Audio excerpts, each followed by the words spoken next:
ഇന്ന് തന്നെ ഡൗൺലോഡ് ചെയ്യൂ. കാണൂ നിങ്ങളുടെ ഫേവറേറ്റ് ഷോസ്. ഇന്നലെ വരെ എനിക്കൊരു അവകാശവും അധികാരവും ഇല്ലാത്തൊരു മുറിയായിരുന്നു. എന്നാ ഇന്നു മുതല് ഇതെന്റെ കൂടിയാ. ഇന്നലെ വരെ ഇവിടെ ഉണ്ടായിരുന്നവൾ ഇപ്പൊ ഭ്രാന്ത് പിടിച്ചടക്കുക. അവളുടെ രൗദ്രഭാവം താൻ കണ്ടതല്ലേ?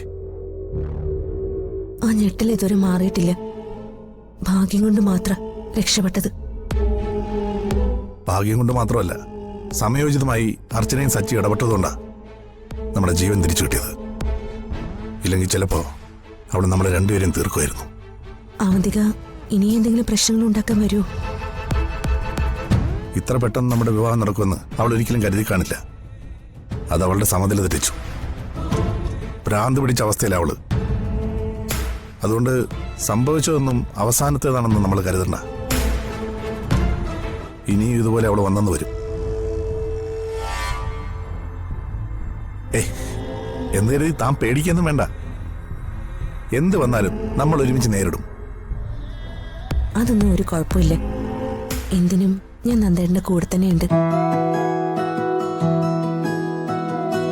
ഇത് നമ്മുടെ ആദ്യ രാത്രിയാണ്. വെറുതെ അവളുടെ കാര്യം പറഞ്ഞ് നമ്മുടെ സമയം കളയണ്ട. സത്യത്തില് ഞാനാ ഭാഗ്യവതി. നന്ദേട്ടന്റെ കൂടെ ഇങ്ങനൊരു ജീവിതം ഞാൻ സ്വപ്നം പോലും കണ്ടിട്ടില്ലായിരുന്നു. അങ്ങനെ ഉണ്ടായിരുന്നെങ്കിൽ പണ്ടേ ഞാൻ നന്ദേട്ടൻ കയറി പ്രേമിച്ചേനെ.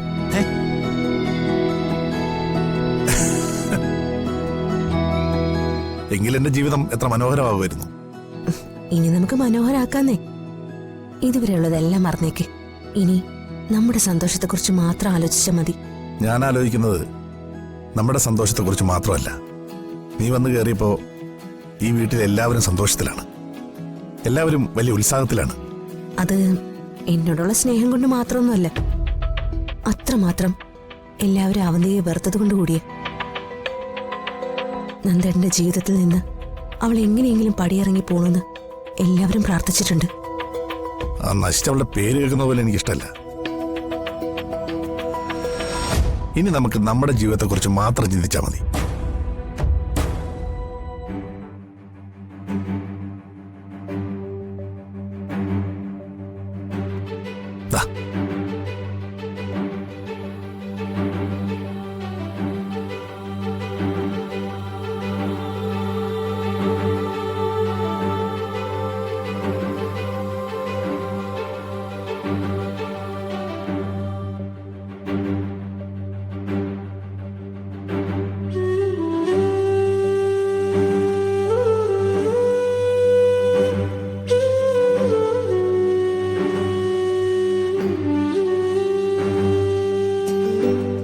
ഇപ്പോഴാണ് എന്റെ ജീവിതത്തിൽ ഒരു വെളിച്ചം വന്നത്. ഈ വെളിച്ചം ഞാൻ ഒരിക്കലും കൈവിട്ട് കളയില്ല.